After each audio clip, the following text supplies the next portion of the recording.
Case 623 by Danny Hugh. Chapter 57. Later. Why did you do it? He asks the huddled form in the cell. His chest feels tight and his voice shakes. Why would you? The man on the floor, a man he had once called friend, still does at times, looks up at him, gaze imploring. I had to save you. Listen, Tony said, ignoring the secretary and bursting into Madame Rouge's UN office. I get that I signed the accords and that we're working together. How am I even like you? But if there's no mission, I really don't think I signed up to be summoned when I'm in the middle of having dinner with my kids. Madame Rouge looked up at the tablet she'd been scanning, and Tony almost did a double take. She was wearing glasses, and her hair was down. Rather than her normal sharp business clothes, she wore a comfortable loose summer dress and sandals, which, yeah, okay. Mr. Stark, she said, please sit down and don't doubt for a moment that I'd have much rather stayed at the cookout for my grandson's birthday, too. The brief hot flush in his face was painfully reminiscent of when Jarvis had still been alive. Tony sighed and sat down. I'm sorry, he said. I should have been more polite. She flashed him a genuine smile. I don't care if you're polite or not. If the Accords panel wanted politeness, we'd have reached out to Rogers to begin with. But please do trust that I wouldn't summon you without good reason. Tony let out a breath and plopped down into the chair. Let's hear the good reason then.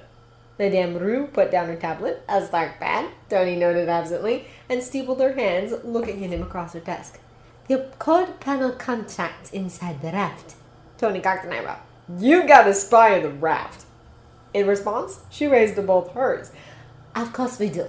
Until the final diplomatic work to transfer the raft to the Accords Council is done, we need as many eyes on the raft and Secretary Ross as possible. If we hadn't, do you honestly trust Ross not to have simply moved your former teammates to somewhere no one could find them a few days after they got there? If we hadn't, we wouldn't have let Ross take custody of the prisoners to begin with. They were caught in the EU, after all. Points, Tony conceded. He could have told her that Jocasta had half an eye on the raft, but she probably already knew. Besides, it seemed this inside guy might know something Tony didn't, and he definitely wanted to hear it. What did the inside guy tell you then? Someone, presumably Hydra, broke into the raft. Wait, Tony said. It's the raft. Security's supposed to be a hell of a lot taller than that. Madame Rouge shrugged. That was my impression as well, she said. But it is never as hard to break into a prison as it is to break out. Either way, the man, still identified according to my intel, had a red book with him. He began to read a string of Russian words from it, and Barnes began to panic. The incident was stopped before it could go any further, but the red book is now in Ross's possession. She reached up, pushed her glasses up enough to rub the bridge of her nose. I'm led to believe the code phrase takes away Barnes's free will and allows the speaker to control him. Now, I don't believe Ross will do anything right away, but this is still a dangerous situation, especially with Barnes still under the purview of the United States military. Tony swallowed. In his mind's eye, he saw that video again, saw the Winter Soldier's empty eyes as he crushed Howard's skull, as he crushed Tony's mom's throat. This book, this code phrase, those were what took Barnes' humanity away, what turned him into a weapon. And imagining that in Ross's hands made cold rush down Tony's spine. Even so, why am I here then? On the short term, Madame Rouge said, we need Barnes under the Accords. His lawyer was going to suggest it to him, but he's declined his right to an attorney. If he's not under the Accords, he's under Ross, and we cannot accept that, especially since he can be activated like that. Even the raft won't be remotely safe for him, let alone keep everyone else safe from him. Tony took a deep breath, leaned his elbows on the desk, and tried not to remember Buggy Bear and Doll present. And I reiterate, what am I doing here? Madame Rouge sighed. I know, based on the files you gave me, that anything pertaining to James Barnes might be difficult for you, but you would do the Accords and the world a great service if you would give us access to your buff technology in the hopes that it might remove the Winter Soldier programming. Barnes would be far less of a threat then, and no emotional blackmail, please, Tony said. I get it, and no other kids will have to lose their parents like you did. He rolled his eyes. I had hoped you would have stooped to that kind of manipulation. Madame Rue sighed. I'm sorry, she said. Tony nodded. Accepted, he said. I'll have to think about it, though. The barf is far from finished, and only Bruce and I know how to even operate it. If used incorrectly, it would probably do more harm than good. I'll get back to you tomorrow at the latest. She nodded. Thank you, Dr. Stark. I'll talk to you tomorrow. In the meantime, I guess we both have other important things to get back to. A few hours later, Tony finished reading the kids' bedtime stories and headed downstairs to the shop. He immediately began calling up the files he'd last been working on. He had promised Pepper he'd get around to smoothing over the design flaws on the next-generation Stark phone from R&D before sending it off for production. He'd have to get on that soon. And he'd have that idea about how to increase efficiency of the solar panels they put out last year. Also, he had to make sure to comb through the Accords for issues again, get them off to the others, and then get ready to negotiate them, and... Anthony, Jocasta said. The psychiatrist recommended by Dr. Jeff has sent back his report, she said. He notes with bold and underline that without talking to the patient, nothing he says can be taken as definite, and these are temporary opinions only. Okay, Tony said, turning to the cell phone holograms. Explode that, Fry, he added quickly. Hit me, Joe.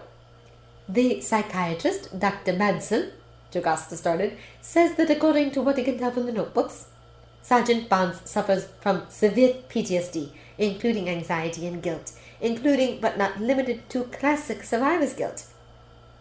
He also says that Sergeant Barnes suffers from partial memory loss, and the memories that are returning will only exacerbate his guilt complexes. He is also extremely impressionable. Tony hummed, deftly manipulating the hologram in front of him.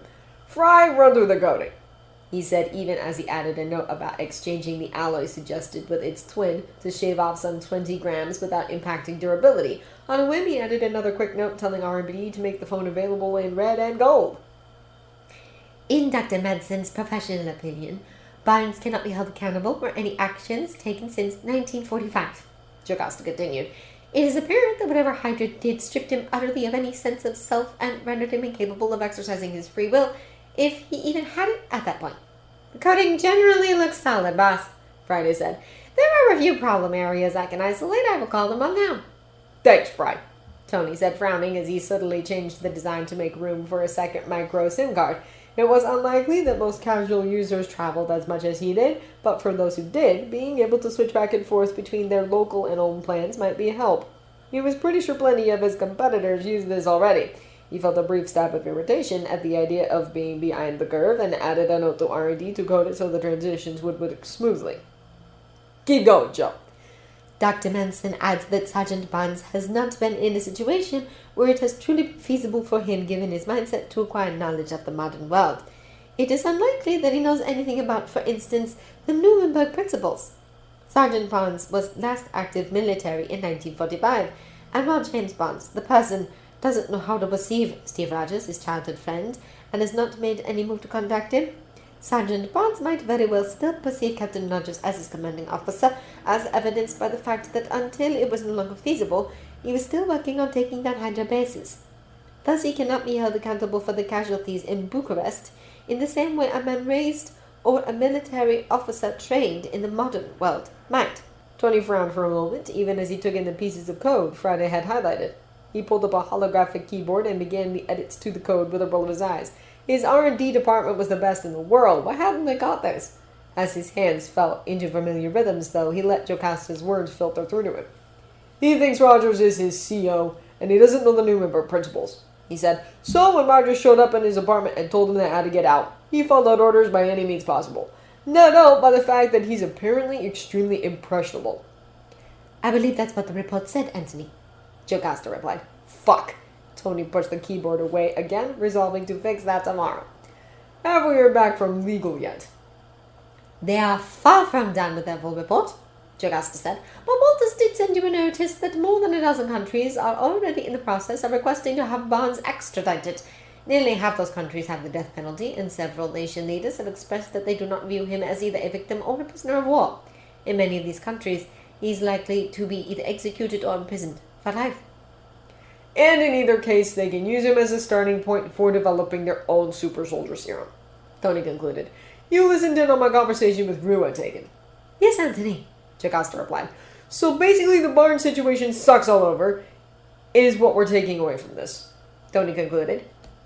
For a moment, Jocasta didn't answer. Then, after a, for her, lengthy pause, "Yes." "Well then," Tony leaned back in his chair and rubbed a hand over his face, suddenly so exhausted it wasn't even funny. "You got any suggestions? Please enlighten me." Jocasta took another uncharacteristically long pause.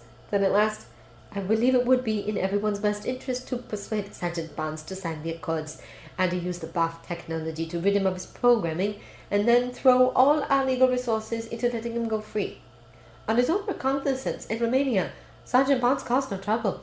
He was able to integrate into society and lead a productive life without hurting anyone, and all this while still recovering from his time in Hydra.